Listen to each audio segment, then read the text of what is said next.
September 2022 yang lalu, saya telah memerintahkan Menteri Keuangan, Menteri Sosial, Menteri Ketenagakerjaan untuk segera membagikan BLT BBM dan bantuan subsidi upah BSU.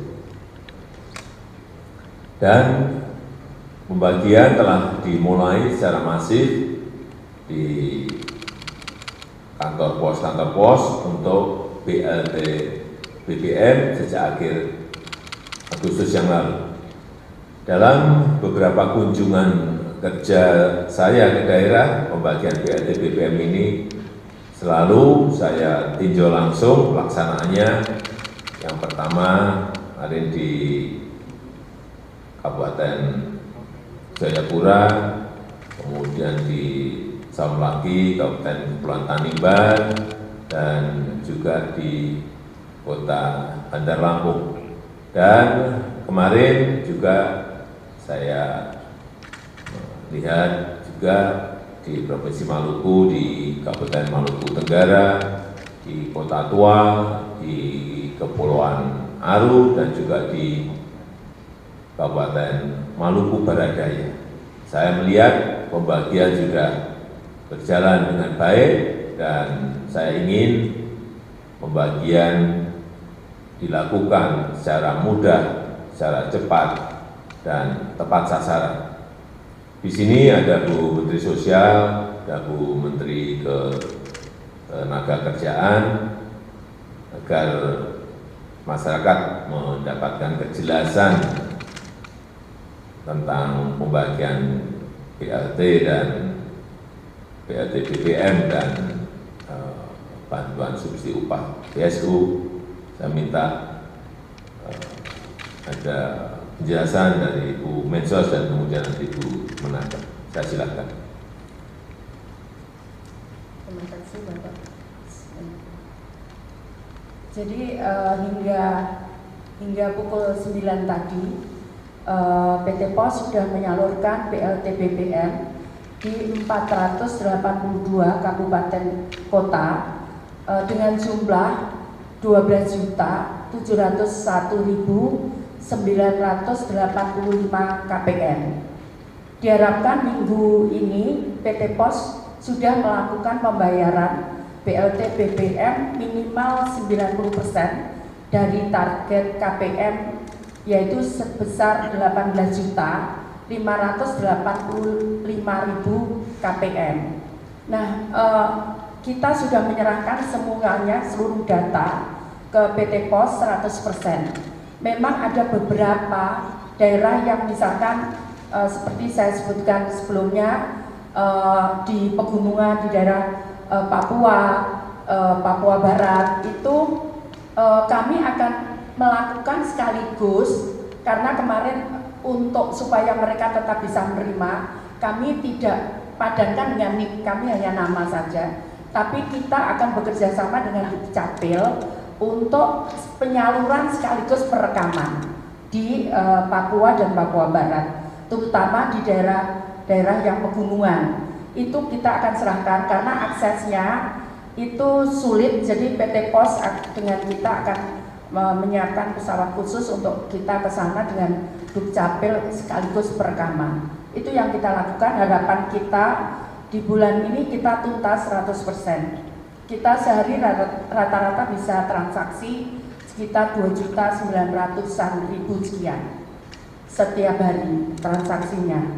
Nah, kemudian yang ingin kami sampaikan, kami juga mendapatkan tambahan anggaran dari Kementerian Keuangan itu sebesar 400 miliar sekian. Nah, itu akan kami gunakan untuk di bulan Desember kami akan menyalurkan kurang lebih sekitar targetnya anak yatim piatu itu 946.863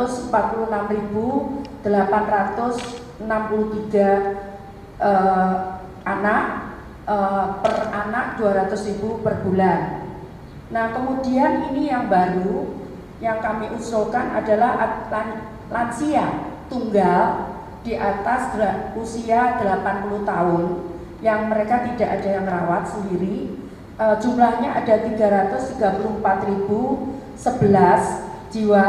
Itu kita berikan makanan setiap hari. Nanti makanannya, uangnya bisa dititipkan ke Pak RT, Pak RW untuk mereka setiap hari memberikan makanan, terutama lansia yang mereka sudah tidak berdaya dan dia tidak ada keluarganya. Jadi lansia tunggal. Totalnya tadi jumlahnya, targetnya adalah 334.011 orang. Kemudian juga penyandang disabilitas. Ini bulan Desember kita akan bagikan penyandang disabilitas itu 98.934 orang. Jadi nilainya perharinya 21.000 untuk sesuai dengan jumlah harinya. Jadi kalau yang lansia tunggal itu 31 hari kali 1 bulan, kemudian penyandang disabilitas 31 hari 1 bulan. Nah, kemudian kami ingin menyampaikan data. Jadi penerima bantuan sosial itu bukan hanya dari Kementerian Sosial. Ada penerima bantuan sosial, ada yang di Bupenaker, ada juga yang dia subsidi gas, ada juga subsidi listrik. Jadi penerima bantuan bukan hanya di kami. Kalau dia tidak terlalu miskin, dia misalkan di kelompok kami, dia ditawari gas nggak mau, karena dia nggak punya kompor gas 6AK, kemudian itu untuk grade yang lebih atasnya, seperti itu. Jadi kalau ada tanya kenapa BPS angkanya sekian, mereka akan tidak terima bantuan, itu tidak betul, karena ada subsidi listrik, ada subsidi gas, ada subsidi kesehatan, ada subsidi BPJS kesehatan, ada subsidi pendidikan. Jadi kalau mereka tidak terima bantuan itu tidak betul. Kami menangani masalah data ini dengan Kemenaker sudah kita matching dengan data kita supaya tidak ada double, sudah clear. Kami sudah bisa sampaikan ke Menaker. Kami juga rutin memberikan data ke BPJS Kesehatan. Jadi kita cleansing kemarin sekitar bulan Oktober tahun lalu itu sudah clear kami. Bahkan untuk ini KPK menilai kami 100 untuk PBIJK untuk kesehatan. Kemudian yang berikutnya, jadi pada saat awal saya menerima data ini memang tidak ada desil. Dan menurut kami kenapa? Karena setelah itu memang kemudian kan ada COVID dan sebagainya, sehingga kami harus menyalurkan juga. Nah, permasalahannya untuk apa kita juga lakukan itu di Kementerian Sosial? Karena bantuannya sama, kecuali saya bisa memberikan, oh ini yang parah kita bantu lebih gitu. Enggak, karena bantuannya sama berupa PKH dan BPNT. Jadi akhirnya sudah kita lari dengan jalan ini. Nah, tapi yang utama adalah kita kembalikan sesuai dengan Undang-Undang 13 2011 bahwa data itu berasal dari daerah. Jadi sejak bulan awal tahun 2021 itu data kita kembalikan ke daerah dan daerah koreksi. Bahkan sampaikan apa bisa. Di Papua itu ada 4 daerah, Supiori, Bintuni, saya lupa yang 2-nya. Itu dia sudah melakukan pembenahan data 100%. Jadi itu dilakukan, kita kembalikan, tapi yang ganda, yang itu yang kita tangani. Berikutnya seperti itu. Ini ada pertanyaan itu Bapak, mohon maaf. Kemudian yang kemiskinan ekstrem, saat ini kita lagi padukan, tapi kami sudah berjalan. Jadi kami sudah berjalan mulai bulan kemarin, 3 bulan yang lalu kita sudah tangani. Jadi bukan perilakunya bukan hanya dia menerima bansos, tapi kita perbaiki rumahnya, kemudian kita berikan usaha. Mereka pengen usaha apa?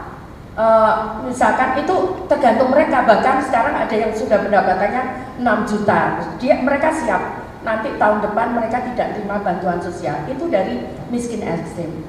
Seperti itu kira-kira. Kemudian karena kami ada dua, jadi whistleblower-nya KPK tuh ada di kami untuk cek bansos, terus kemudian jaga bansos. Karena banyak sekali, maka kemudian silakan, kami punya comment center 24 jam.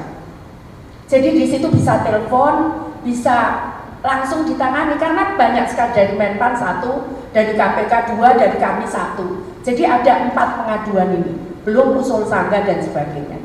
Saya kira begitu. Terima kasih Bu Mensos, Bu Manata, silakan. Terima kasih Bapak.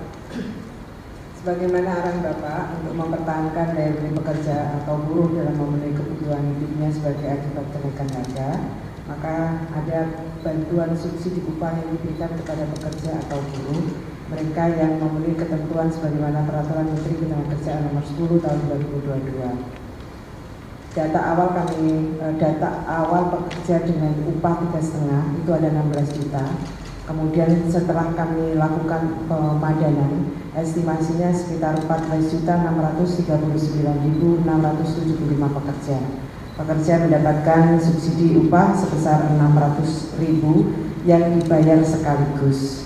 Syarat penerima BSU warga negara Indonesia dibuktikan dengan kepemilikan NIK, peserta aktif program jaminan sosial ketenagakerjaan BPJS Ketenagakerjaan sampai dengan bulan Juli tahun 2022.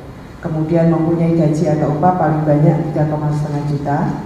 Pekerja atau buruh yang bekerja di wilayah dengan upah minimum provinsi atau kabupaten kota lebih besar dari 3,5 juta, maka persyaratan gaji upah tersebut menjadi paling banyak sebesar upah minimum kabupaten kota atau provinsi dipulangkan ke atas hingga ratusan ribu penuh. Misalnya contoh, upah minimum teman-teman pekerja di DKI, upah minimumnya 4,7. Maka mereka tetap berhak mendapatkan BSU karena yang diberikan BSU di samping batas atasnya upah 3,5 atau senilai dengan upah minimum provinsi atau kabupaten kota. Ini ada pertanyaan dari teman-teman. Kemudian ini berlaku secara nasional. Jadi beda dengan subsidi upah tahun 2021 berdasarkan wilayah yang mengalami PPKM level 1. Kemudian diprioritaskan bagi pekerja atau buruh yang belum menerima program Kartu Prakerja, program Keluarga Harapan, atau Banpres Produktif untuk usaha mikro pada tahun berjalan. Ini yang tadi disampaikan oleh Bu Mensos. Kami sudah setiap kami menerima data, maka setelah itu kami padankan apakah mereka menerima program yang lain, misalnya program Kartu Keluarga Harapan, Banpres Produktif, usaha mikro, atau menerima program Kartu Prakerja. Dan program ini dikecualikan untuk PNS atau TNI Polri. Ini pun kami padatkan dengan BKN. Kami sudah menerima data dari BPJS Ketenagakerjaan yang lolos seleksi di BPJS itu 5.099.915. Kemudian kami lakukan screening sesuai dengan peraturan yang kami buat tadi. Akhirnya yang lolos itu 4.361.792 pekerja. Setelah itu ada verifikasi dan validasi dari perbankan yang tidak lolos 249.740. Tidak lolos itu artinya mereka tidak memiliki nomor rekening di bank. Nanti kami akan salurkan, ada dua pilihannya, akan dibukakan rekening di bank Himbara atau akan kami salurkan melalui PT Pos. Dari tahap pertama ini dari 4,3 juta yang lolos itu 4.112.052 pekerja dan sudah kami selesai salurkan pada hari Rabu yang lalu. Semuanya sudah kami salurkan kepada 4.112.052. Hari ini kami menerima data dari BPJS Ketenagakerjaan sebesar 2.406.915. Seperti pada tahap pertama kami kami padankan dengan data penerima program yang lain dan kami padankan juga dengan apakah mereka PNS atau TNI Polri. Setelah itu seperti biasa pada minggu depan setelah selesai verifikasi validasi maka tahap kedua akan kami salurkan. Saya kira itu Bapak. Terima kasih Bu Menteri. Ada pertanyaan? Silakan. Selamat siang Pak Presiden dan Ibu Menteri, saya Rizka dari Antara. Kemarin Ketum Demokrat Pak AHY mengatakan bahwa BLT waktu zamannya Pak SBY memerintah itu dihina-hina, tapi sekarang dilakukan lagi atau diterapkan lagi di masa pemerintahan Presiden Jokowi. Apakah ada respon dari hal itu? Sekaligus juga akhirnya ternyata di lapangan dari data BPS tadi, walaupun sudah disampaikan dari Ibu Mensos, dari desil 1 atau 10% terbawah itu hanya terserap 59,4% yang menerima BLT. Sebenarnya data yang diterima oleh Kemensos dalam penyerapan BLT itu seperti apa? Terima kasih. Terima kasih. Jadi sebetulnya yang disampaikan karena saat kita tahu ini memang ada kondisi yang memang tidak stabil, tidak seperti biasanya, maka kemudian diturunkan BLT BBM. Ini kan bukan terjadi hanya di Indonesia, tapi di seluruh dunia. Jadi makanya kemudian diturunkan BBM. Kemudian kemarin diturunkan saat terjadi COVID. Jadi seperti itu. Memang sebagaimana di Undang-Undang Dasar 45 pasal 34 bahwa fakir miskin dan anak-anak terlantar itu dipelihara oleh negara. Jadi itulah konsepnya. Nah, kemudian yang berikutnya adalah tadi saya sudah sampaikan bahwa BLT itu bukan hanya di Kemensos, bantuan itu bukan hanya di Kemensos, ada di Bumenaker, itu yang grade-nya tinggi. Nah, tadi yang 10% itulah yang dijangkau. Jadi ada anak yang ada di rumah yatim, ada lansia yang ada di panti-panti, balai-balai. Nah, karena itu kemudian kita akan cover usulan kita untuk ini. Tapi sebetulnya yang utama adalah bagaimana kemudian kita mengangkat, contohnya misalkan saat ini mereka belum punya data kependudukan. Kita harus coba bagaimana percepatan, karena itulah kemudian kita buat kerjasama dengan Dukcapil untuk kita percepat itu. Tapi memang ada harus keterlibatan semua pihak, bukan hanya pemerintah pusat, karena misalkan data kependudukan itu juga ada di daerah, kemudian keterlibatan di provinsi. Nah, itu yang kita harus kerjasama, tidak mungkin semuanya bisa diselesaikan oleh pemerintah pusat gitu. Jadi memang harus kita bekerja sama, karena contohnya misalkan banyak yang kita temukan juga dia nggak punya KTP, sehingga kami harus kalau bantu harus daftarkan dulu kependudukan. Nah, ini kalau kita bisa sisir semua, seringkali kemudian contohnya misalkan kita nggak mau masuk di daerah penjara misalkan, dia juga banyak ya, kita data di sana. Seharusnya begitu. Nah, karena itu kemarin kita juga rapat dengan Dukcapil bagaimana ini semua bisa tercover dengan data kependudukan. Karena kalau enggak nanti ada pemeriksaan, kita juga nggak bisa seolah-olah orang itu kosong gitu. Kalau kemudian dipadankan dengan data kependudukan, seperti itu. Masih ada. Terima kasih Pak. Saya Anto dari Ariani Kompas. Terkait Pak bantuan supaya tepat sasaran, itu salah satu temuan di lapangan itu keluarnya itu adalah tingkat kemahalan tiap daerah itu berbeda Pak. Sementara BLT-nya itu sama. Katakan 150.000 itu dijual itu bisa untuk 10 atau 15 kilo beras di daerah timur mungkin cuma dapat separuhnya. Kami ingin tahu ke depan soal tingkat kemahalan ini apakah juga akan menjadi pertimbangan dalam penentuan besaran bantuan Pak. Terima kasih. Kira bisa menjadi masukan, tapi belum diputuskan. Silakan. Saya mesti dari Radio Sinta dengan Bu Menaker mungkin Bu. Tadi kan dijelaskan yang sudah menerima tahap pertama 4.012.000 sekian. Itu bagaimana dari yang tidak jadi menerima Bu dari 4.300.000? Apakah mereka akan menerima di tahap kedua atau seperti apa Bu? Terima kasih. Rata-rata mereka tidak bisa disalurkan pada tahap pertama karena mereka tidak memiliki nomor rekening atau nomor rekeningnya salah input. Kami masih punya waktu untuk memperbaikinya, baik diperbaiki oleh pekerjanya maupun atas masukan dari perusahaan. Rata-rata satu karena tidak memiliki nomor rekening himbara atau nomor rekening himbaranya sudah mati. Nanti ada verifikasi lanjutan. Jelas. Terakhir.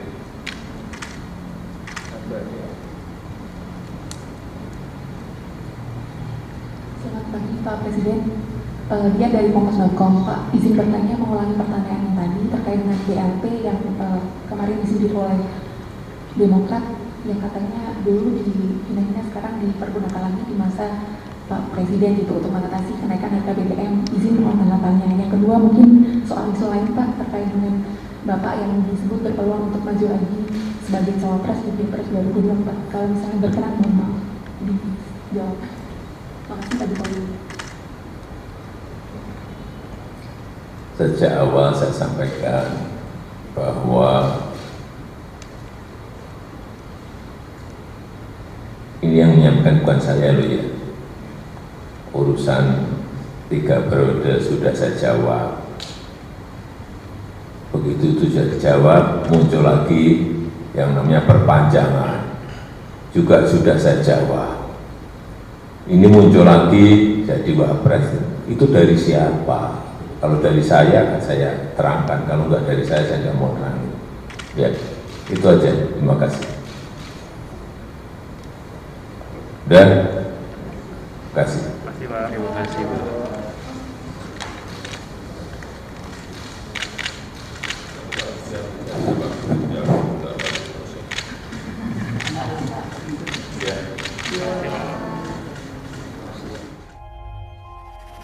Tidak euforia yang berlebihan, kita semuanya harus percepat proses vaksinasi ini dan tetap taat terhadap protokol kesehatan, terutama memakai masker.